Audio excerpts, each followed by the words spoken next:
I have heard numerous times that they took out loans to go on maternity leave. And I always try to help them like take the emotion out of that and be like, what would you have done without that option? Would you have to like bring your newborn baby to work with you? Thank that loan, thank that debt to give you that opportunity. So I think we're shamed so much about our financial situation. And again, I'm very big on dropping the shoulds. We've got to let go of the shoulds and really like dive into, why we made the decisions that we did. Did they help us in the moment? And it's okay to still want to like figure out how to get out of that situation, but we've got to stop shaming ourselves so bad about the past that we can't actually move forward in the future.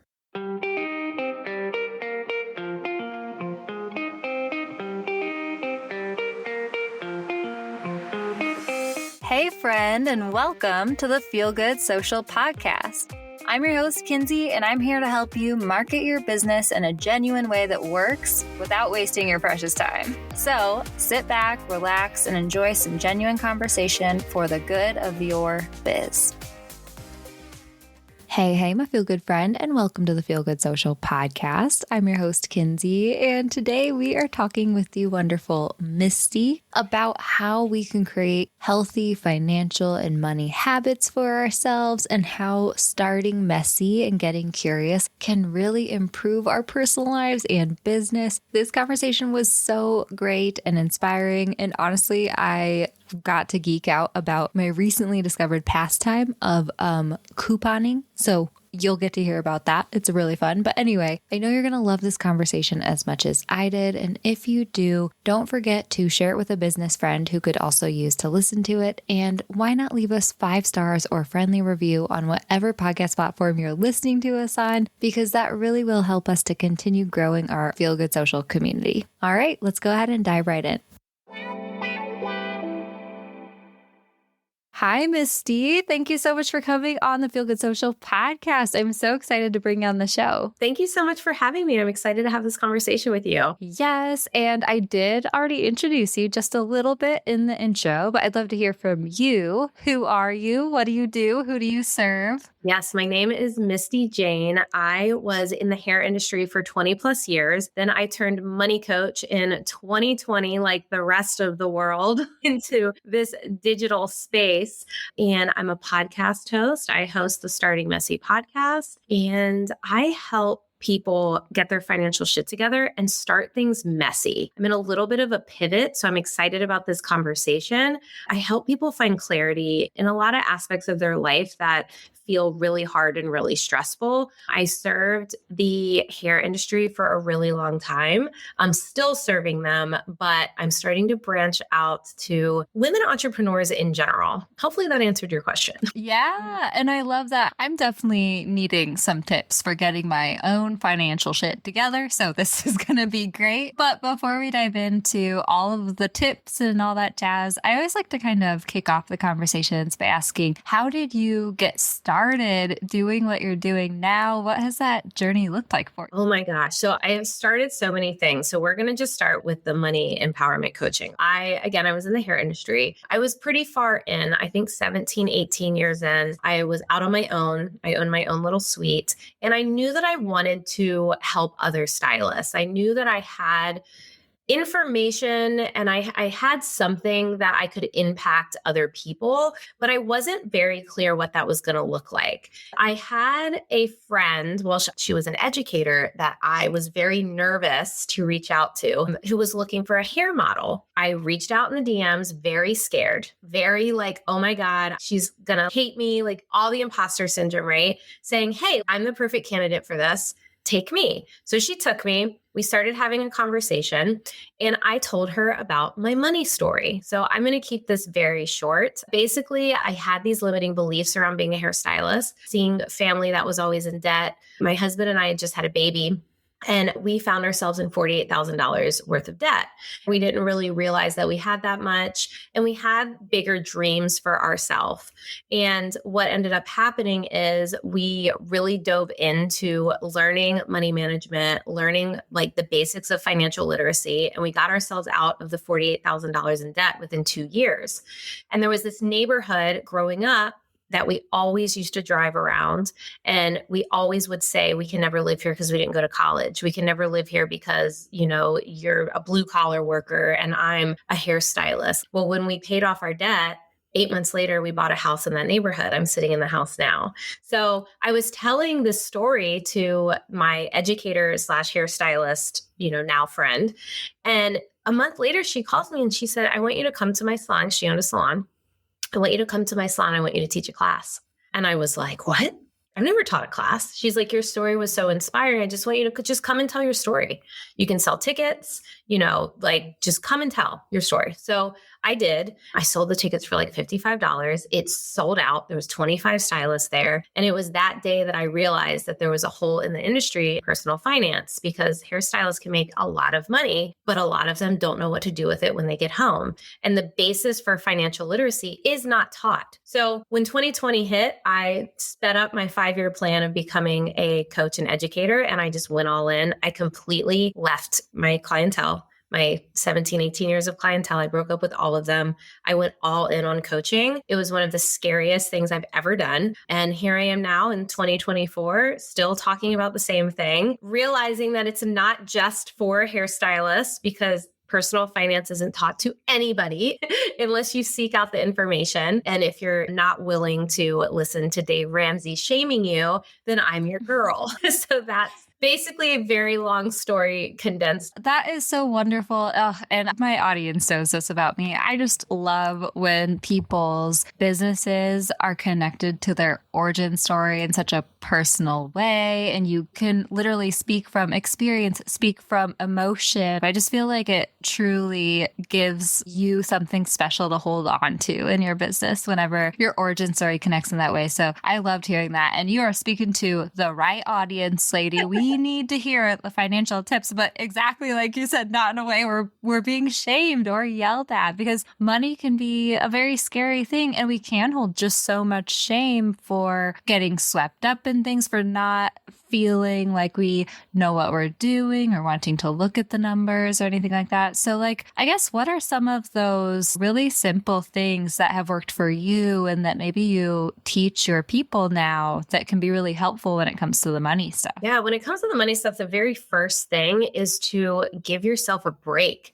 I think a lot of times we think we're supposed to know this.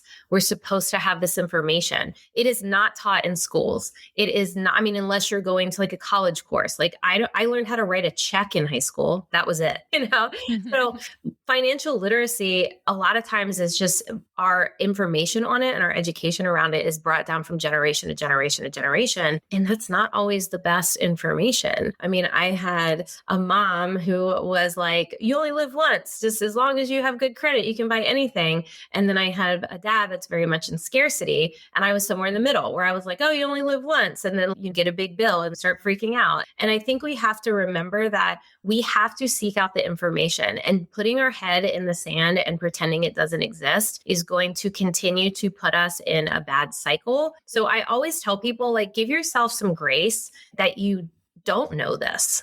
You're not supposed to know it. Nobody is teaching it unless you seek it out.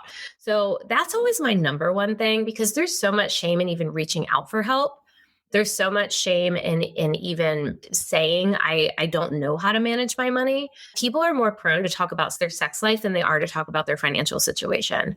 And that says something, Wow. Yeah. That says something. So I think number one is to just know that it's okay to not know what you don't know. And it's also okay to learn and find a way to learn it that works for you. I try to very much help my people where they're at, because some people just need to know how to do a budget. Some people just need to actually just feel better about spending, so that is where I always say to start. You got to look at what's going on. You have to just see what's going on. A lot of times when you sit down and assess your situation, you can go, oh my God. I thought for me personally, our biggest thing was going out to eat. So we thought we couldn't afford a higher mortgage. We thought we couldn't afford to pay off our debt. But we were spending almost $1,000 a month going out to eat unintentionally. So sometimes we don't realize that we are putting our money towards things that don't matter as much. And then we're saying that we can't put our money towards the things that do actually matter and the things that we want for our life. So just paying attention. That would be my first two little tidbits. Oh, yeah. I think that we all need to hear that for sure, myself included. It is funny. It's so interesting. And I really do think that taking a look at how you grew up and the money story that you've been told and grown up with is so helpful. And then also, yeah, it's so interesting how numbers can be so scary, but it's not necessarily the concrete number. Yeah. It's the imaginary idea of the numbers and how scary they can be. And often when you actually take a look at it, it's like just kind of flipping that switch of, oh, this is insight instead of this is says something or means something about you, right? It does have to do with numbers itself, because I feel like this can be applied to social media followings. This can be applied to the weight on the scale or whatever, right? Yeah. Like, I feel like if you can flip the switch where it's like, oh, let's see what insights we can take away from this. Let's see what we can glean and learn and how maybe we can use this in different ways. That's always been helpful for me. Yeah, absolutely. I mean, one of the conversations I've been having a lot lately is when somebody is telling me about their debt. I have heard numerous times that they took out loans to go on maternity leave. And I always try to help them like take the emotion out of that and be like, what would you have done without that option? Would you have to like bring your newborn baby to work with you? Thank that loan, thank that debt to give you that opportunity. So I think we're shamed so much about our financial situation. And again, I'm very big on dropping the shoulds. And I can talk about that with money. I can talk about that with my starting messy direction, like all of the things. Like we've got to let go of the shoulds and really like dive into, why we made the decisions that we did. Did they help us in the moment? And it's okay to still want to like figure out how to get out of that situation, but we've got to stop shaming ourselves so bad about the past that we can't actually move forward in the future. Yes. Oh my gosh, lady. Okay. I have to do a quick side tangent. I love those. Okay. So we have a sister podcast called Authentic AI, and it's kind of taking Feel Good Social's approach to AI tools, like using a human first approach, making them work for you in a way that's aligned with you, not sacrificing your authenticity, but embracing productivity, embracing technology and tools that can help you, right? And I recently interviewed a woman, Dr. Nikki Sweeney out of Australia,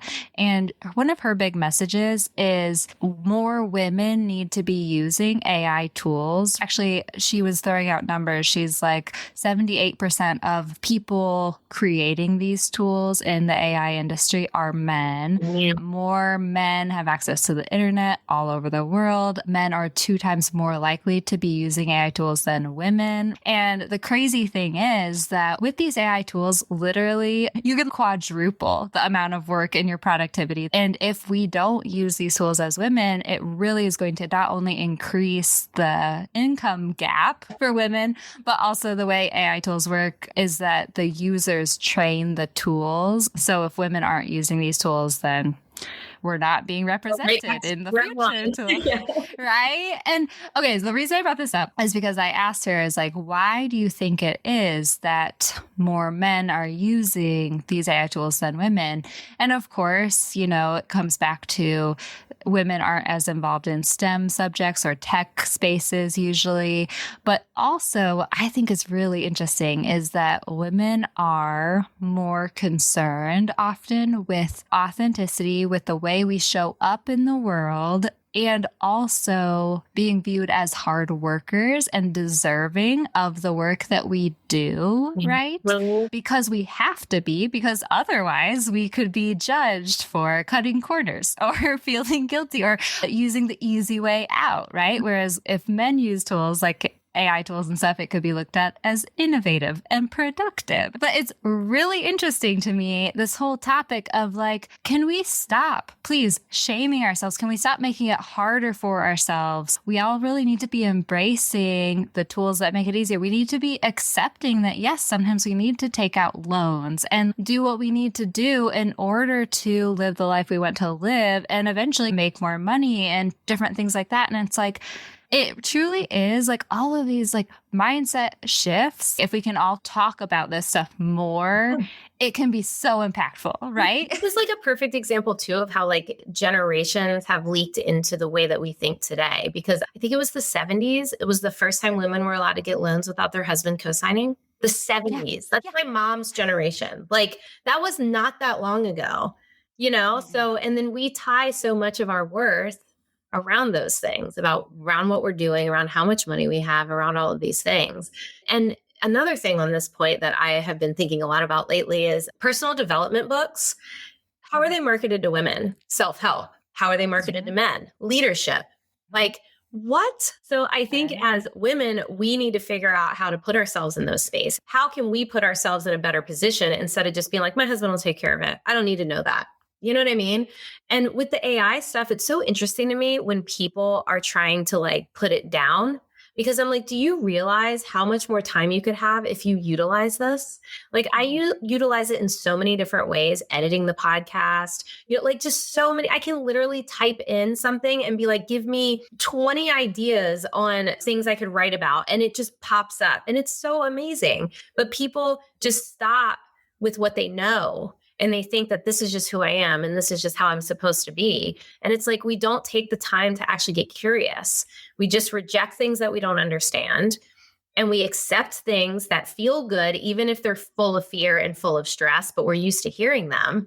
And I think we just need to get to the point where no matter what it is, money, AI, whatever we're talking about here, let's just start getting curious about new shit and see what happens. Yes. I love that our conversations go here because I'm getting fired up. There's so many different things we can talk about with this. I think it could be a really great practice for a lot of us to, every time we have some little push or we hear, just become more aware of like the little pushes where you're like, oh, this is hard, or this is giving me anxiety, or I can't do this. Or for example, I have one of my cousins, she's always like, I'm not a creative person. I don't have a creative bone in my body, blah, blah, blah. Right. And I'm just like, yes, you do have creativity, but maybe it doesn't show up as like artistic when it comes to painting, or, maybe you don't feel like you're a great writer, but creativity is like so wide and vast and different and shows up in people in different ways. And it's like, anytime you're like, ooh, I'm not a money person, I can't handle this. It's one of those things where it's like, well, what if you could? Like, let's get curious about it, like you said. And slowly our eyes will start to open a little bit and shift more. And like, yeah, you don't have to love it still, but can you do it? Yes. Yeah. Lately, I have been practicing being bad at something new. I started teaching myself how to crochet because I decided I'm just in my old lady era at 39. I keep saying 38 and I really think I'm 39. But what I learned in this process, because I was like, oh, crocheting, that seems like it's going to be easy. I just want to do something with my hands and like not be on my phone when I'm relaxing. And what I found is like, wow, this is really difficult. And I had to like start learning how to read the pattern, which is like the beginning before I could even start doing anything. And I made the most craziest looking things. I messed up a million times. And I kept telling myself, like, keep going. Because if you can do it with this, you can do it in your business. You can do it with something new. And so now I can make a whole purse. Wow. I know. But it happens with everything in our lives. And I do think that we need to practice being bad at something new. Because if I just say, well, I don't know how to crochet. Well, no crap. I've never tried. And that was exactly what happened in my money story is we would say, well, I'm just bad with money. I'm always going to be in debt. So I never actually tried to get out of it. And then when I tried to get out of it, guess what? I got out of it. It took time. I think a lot of times we want to do something and we want to do it right away. But we have to realize that we have to throw the timeline out and we got to keep working towards it. I truly believe that anything that you hold in your heart, you can hold in your hand if you stick with it. I really, truly believe that it can be yours. But you have to stick with it, even if it takes 2 years. Or 5 years, or, and you have to practice getting uncomfortable. Let's take a quick break. Do you want to create more Instagram reels but get stuck on what to post? I hear you. That's why I'm excited to share our new free resource, the Reels Prompt Playbook for ChatGPT. This playbook includes 20 ready-to-use AI prompts for Reels, hooks, and captions, and makes it super easy to create trendy content that grabs attention without spending endless hours scrolling Instagram for inspiration. Whether you want to share behind the scenes, offer quick tips, or tap into the latest trends, the Reels Prompt Playbook has you covered. Download your free Reels Prompt Playbook at DIYwith.ai/Reels. And the best part, these ChatGPT prompts are designed to work for entrepreneurs in any industry. Plus, you can pair these prompts with any trending audio or any video that you find on your phone. Basically, they're super easy, super quick, and will keep your content super authentic while saving you loads of time and headache. Grab your free playbook now at DIYwith.ai/reels and start showing up on Instagram consistently today. Because a lot of times the moment somebody feels that discomfort, they stop. They don't want to learn it anymore. I have a lot of family members, they don't like discomfort. So the moment we have a conversation about something they don't understand, they switch the conversation. And it's like, but how do you learn anything new? How do you do anything new? How do you experience something new? Because I don't know about you, but I get bored if I'm doing the same shit over and over again. So it's an interesting, very interesting conversation. Oh, totally. Yeah. And I will be honest, I don't know what it is about me. It might be that I'm an Enneagram 7 and I just really love the fun stuff, but we need to find each our own way to flip the switch as far as shaming ourselves for not being perfect or like messing up. Because for me, what works honestly is just having fun in the process, being able to laugh at myself in the process and like let go of any shame or embarrassment. I'm not doing this right. It's like, I'm having fun doing this. I was laughing because I'm a terrible knitter, let's be honest, but I have knit scarves and I tend to go at things without really having a plan often. Oh, same. I have 10-foot long scarves I can't wear, and I'm just going and there's so many different issues. I don't know much about knitting, but they're definitely not perfect. And you can see the flaws in a scarf and people are like, why don't you just go back and pull out the thread and redo that part? I'm like, no, I don't care. Yeah. Like,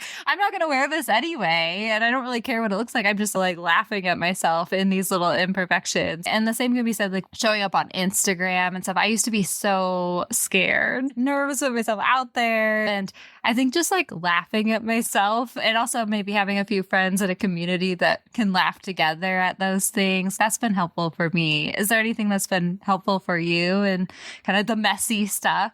Yeah. I mean, starting messy is like, that's like my jam, right? Like, cause I'm a starter, like whatever idea I have in my head, I will start the moment I get the idea, whether I have all the information or not. And that obviously leads to a lot of mistakes. I learned through experience. And I think I realized that about myself is like, I could take all the classes in the world, but until I start doing it, I'm not actually going to learn what I need to learn in the end. So something that I always say to myself is if I learned something, it wasn't a mistake. If I learned something, it wasn't a failure. And though that's really hard sometimes, especially when I'm one that gets a bit like my expectations get high and then I disappoint myself or something happens that disappoints me. And it can be really hard to remember that in those moments. But I look back at every mistake. The $48,000 in debt was a huge mistake. That was all just buying Lululemon and going out to eat. Like that wasn't for any reason, and I think back on it and I'm like, I wouldn't be here now. I wouldn't be able to pick my son up from school, take him to school every morning, work from home. Like I wouldn't be able to do that if I wouldn't have learned those things. And now I manage my money differently because I learned that. So I really try to remember that if there's a lesson in it, it wasn't a mistake. That's probably the biggest one. I love that too. Oh my goodness. Okay. So for someone like me who I'm like, I hear ya, I'm pretty okay with our debt at this point, but I'm still like, okay, we're thinking about maybe starting a family. We're like, we need to adult basically in our life, And I'm like, okay, let's start thinking about how we can start implementing healthy financial systems in my husband and I's life. What are some healthy things that we can start doing for our business and personal lives to make sure our finances stay healthy and whatnot? I mean, paying attention. I know I said that earlier, but like, I think that's the biggest issue that people have is that they just unintentionally do things with their money or they unintentionally make financial decisions and they don't think about the long term. So I think just paying attention and not just paying attention to your balance, but paying attention to where is your money going? Where is it going? Because a lot of times we're just swiping constantly. You walk through Target. I had a client one time that she sends me a message after she does it. So I have a free resource, assess your situation. And she did the assess your situation and she reaches out and she's like, I spent $1,000 a month at Target. She was shocked. She knew she spent money at Target, right?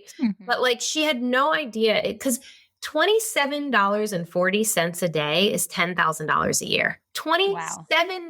Do you know how easy that is to spend 20? That's a Starbucks and a lunch, you know? Oh, yeah. And so then people say, well, I can't afford this. I can't afford that. I can't afford this. But we look at the big picture. So I would say to you, stop thinking that under $10 isn't money. We think, Okay, I hear you. I hear you. well, we think that we have to make this big audacious change. And this doesn't even, this is outside of money too. This is anything. We think we have to make this big audacious change, make this huge decision, when actually we just have to make tiny little habit shifts every single day, tiny little ones. And when something doesn't go as planned, we don't just throw it all out and burn it to the ground. We go, oh, yep, shouldn't have done that. Whatever. Let's move on. Let's get back on track. I use a GPS, right? Like if you're in your car and you've got the GPS on and you accidentally take a wrong turn, you don't just stop and stay there forever.